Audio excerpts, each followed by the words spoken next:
know what to say. I suppose because there really isn't anything to say. I'm shocked. I'm so sorry. So am I. You must be devastated. Well, I'm disappointed. And I'm hurt. But you know, Eric and I have been through an awful lot.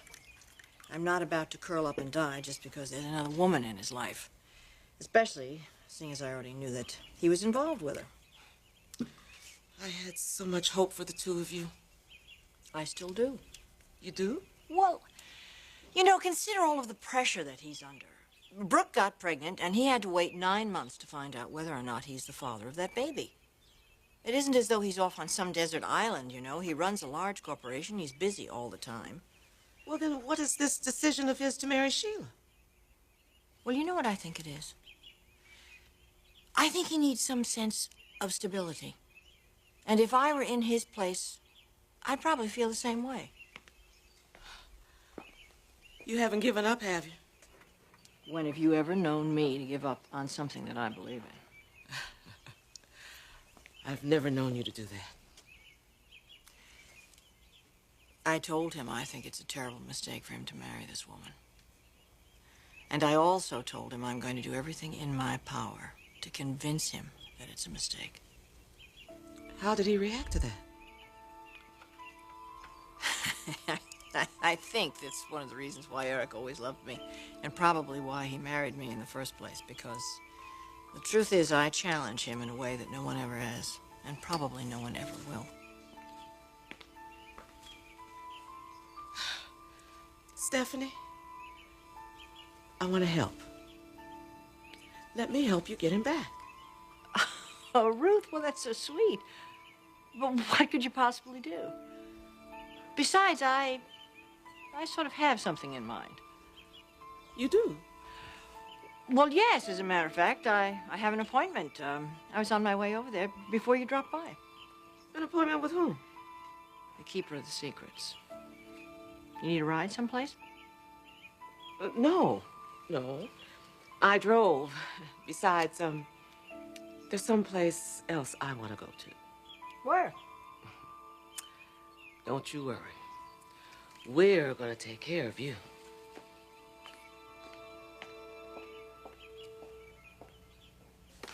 Well, hi. I was hoping I'd get to see you sometime today. How's it going? It's going very well. Nothing much going on, really, except that I'm getting married. What? Sheila and I.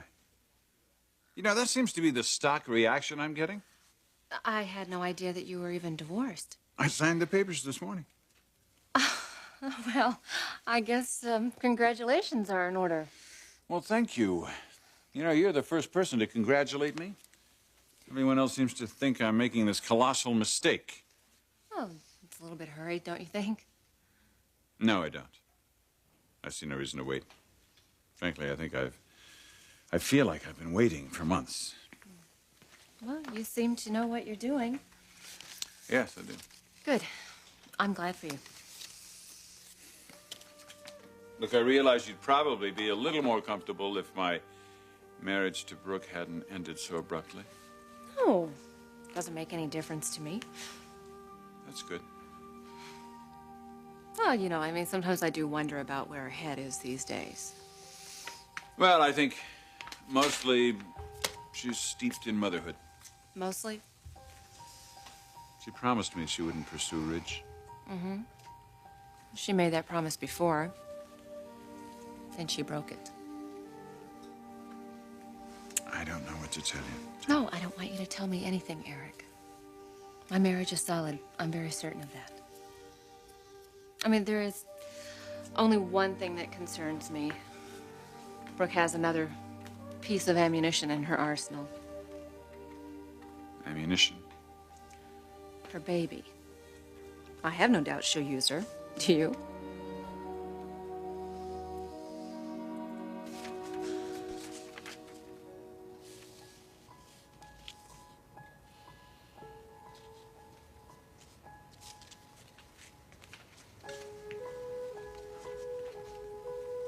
Well, I must confess, I find this a bit odd. Because I'm here? Charles, Eric and I have been ready to sign this divorce decree for many months. Rich knows that. It's just that I'm used to doing these things in the privacy of an office. Then why did you come here? Because Eric wanted it signed right away. And he assumed that Brooke wanted that too. And I do. I do.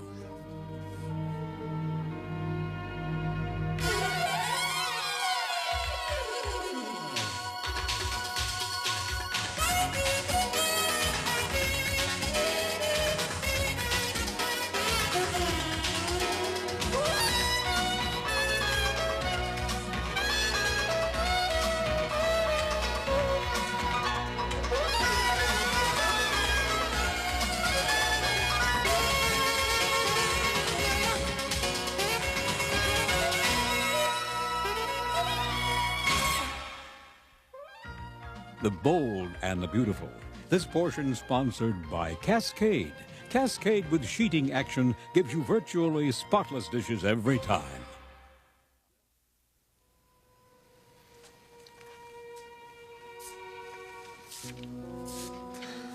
You can sign right there at the bottom. Your attorney tells me he's been over this with you. I wouldn't be signing it otherwise, Charles. Well, I didn't think so.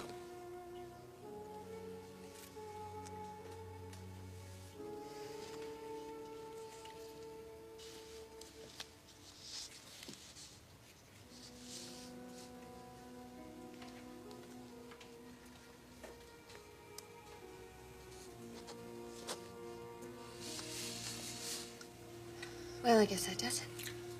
Shall I leave you a copy, or shall I send it to your attorney? Send it to my attorney, please. Well, then I guess we're finished here. About the waiting period, I wasn't quite clear on that. There isn't any waiting period. Are you sure? The waiting period began last summer when the divorce officially came up. It's more than the required 6-month period. Then Dad's free to marry right away, then. And from the looks of it, that's what he intends to do. And the same is true for you. You're free to get on with your life just as Eric is. Lucky me. The point is, neither of you have anything holding you back now. No, I guess we don't. Well, I'll be going along. Sorry about the interruption. Nice seeing you again, Ridge. Bye-bye. Goodbye, Brooke, and good luck. That's all right. I'll let myself out. All right, thank you, Charles.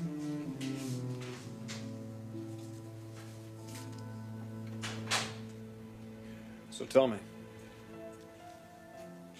how do you really feel about all this? You don't have to answer that.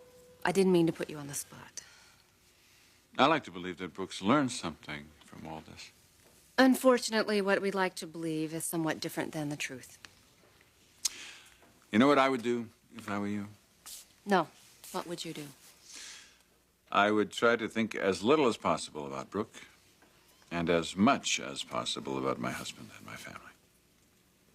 Well, that's very good advice. And I'm pretty much doing that, except for one thing. My family, as you put it, has taken on new meaning of late. Oh, because you now have a stepdaughter. And because Brooke is back in the picture. I'm surprised that you would say that, Taylor. You must have dozens of clients who have stepchildren. Why do you think they come to see me? Because there's conflict. The situation is ripe for it. Well, are you saying that you're anticipating a conflict between you and this child? No. It's just that, see, she represents something that is significant. A time span, a very long time span during which my husband is going to, out of necessity, relate to her mother. It bothers me. I mean, I have to have ice in my veins for it not to bother me. I've got to go. Taylor. You know, you have my support. Stephanie's too. You do know that. Yes. And believe me, it means a lot.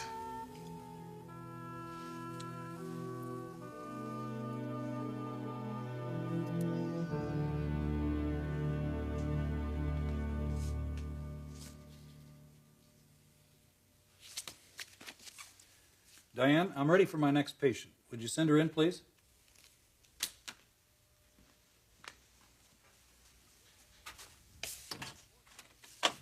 Mrs. Forrester. Dr. Garvin? Have a seat, please. Thank you. Now, what can I do for you?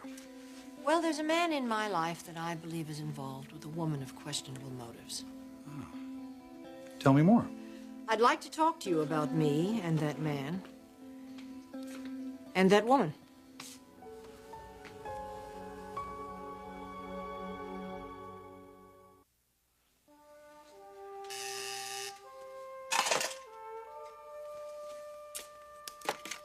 Yes, Trish. Who? Oh, yes, of course. Send her right in.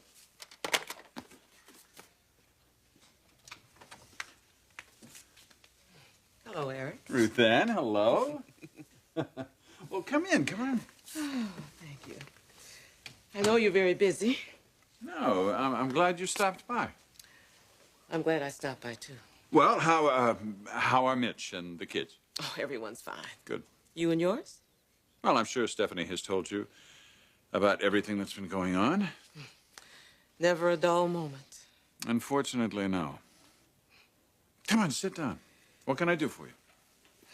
Eric, I'm not very good at being subtle.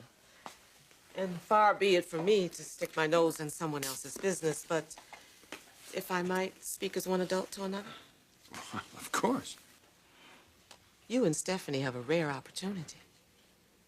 So rare, in fact, that you're the first person I've ever known to have had this chance. What chance, Ruthanne? You and Stephanie were married for 30 years, raised a wonderful family, built a business. You had a very good life. I don't think either one of you would deny that. No, we wouldn't. But as so often happens, communication stopped. You took up different interests, both of you did, not just you, Eric, and the marriage fell apart. Yes, that's pretty much what happened. Where are you leading with all this, Ruthanne?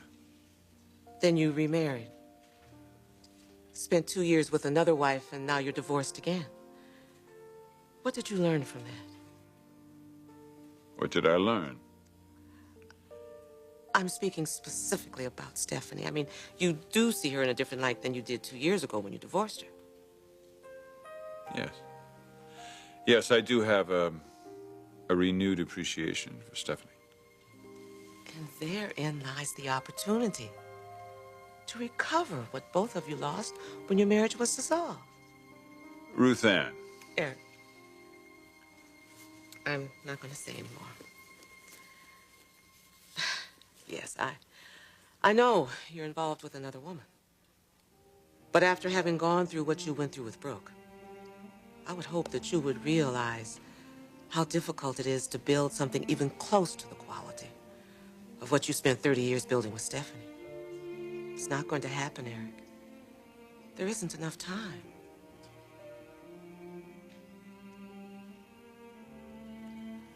There. I've said my piece. I hope you think about it. Goodbye, Eric. Goodbye.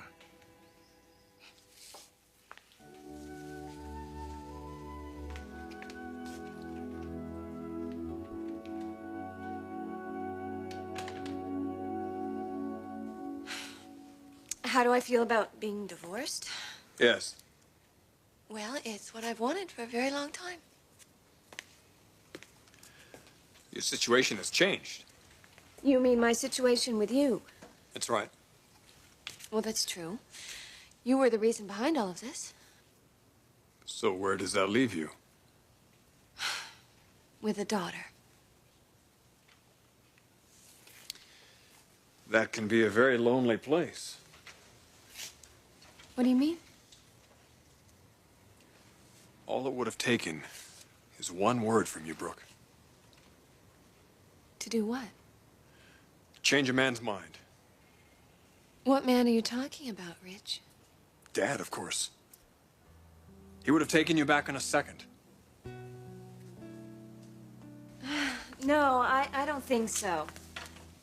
I mean, not in the past couple months anyway. He's been involved with another woman. Oh, she can't compete with you. Do you think so? He loved you, Logan. That's why he married you. I was just a transition for Eric. And he was the same for me. Wow, that's weird. I just had one of those feelings.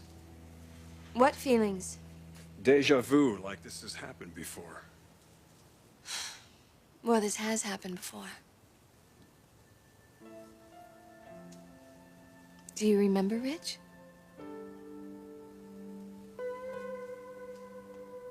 It's a very interesting story you've told me, Mrs. Forrester, though I'm not sure how you'd like me to help. Well, let me pose it another way. How would you help me if you could? Well, I assume you're talking about helping you deal with your pain over losing your former husband to this woman. No, I'm talking about getting him back. Well, that may not be possible. Oh, I think it is. Because of the fact that you, more than anyone else, are intimately acquainted with this woman. I know her? Yes, you do. Her name is Sheila Carter.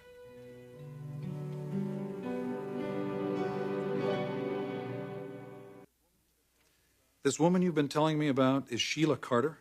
That's right. You obviously know that she's my patient.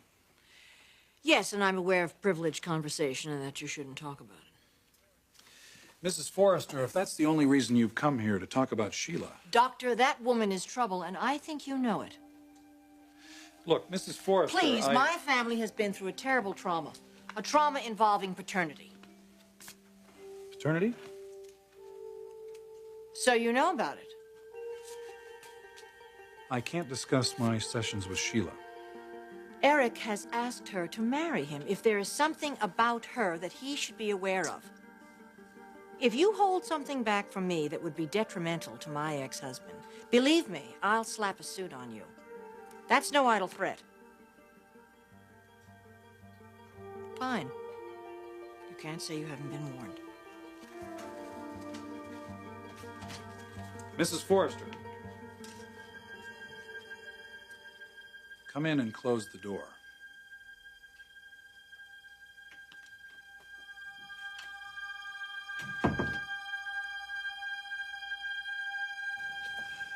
No, Logan, I don't remember that happening before. Another divorce decree, Ridge?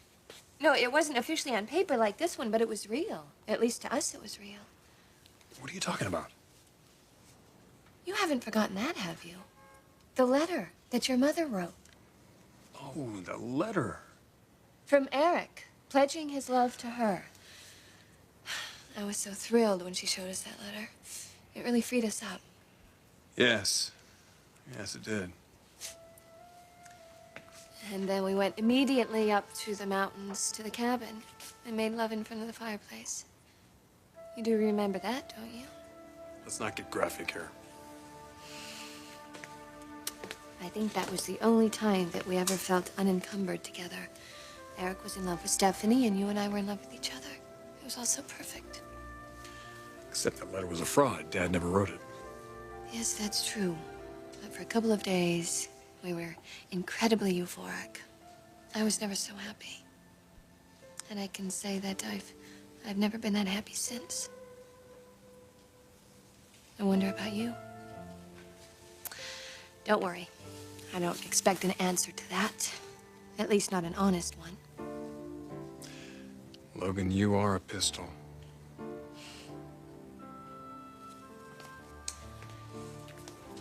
And now we have a daughter. I mean, this is really crazy. The man that I've wanted to spend the rest of my life with gives me a child.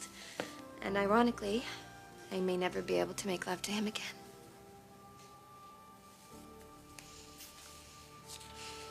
Do you think about that, Ridge? The possibility that we may never make love again?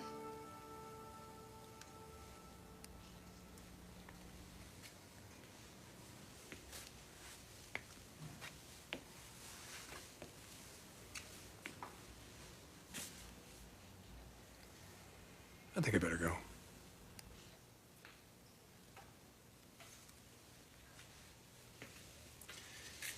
See you later, short stuff.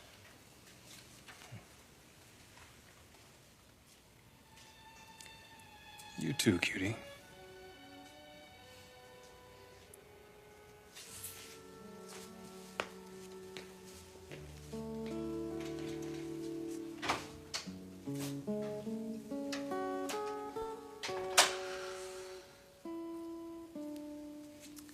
You think about it all the time, Rich. And it scares you to death.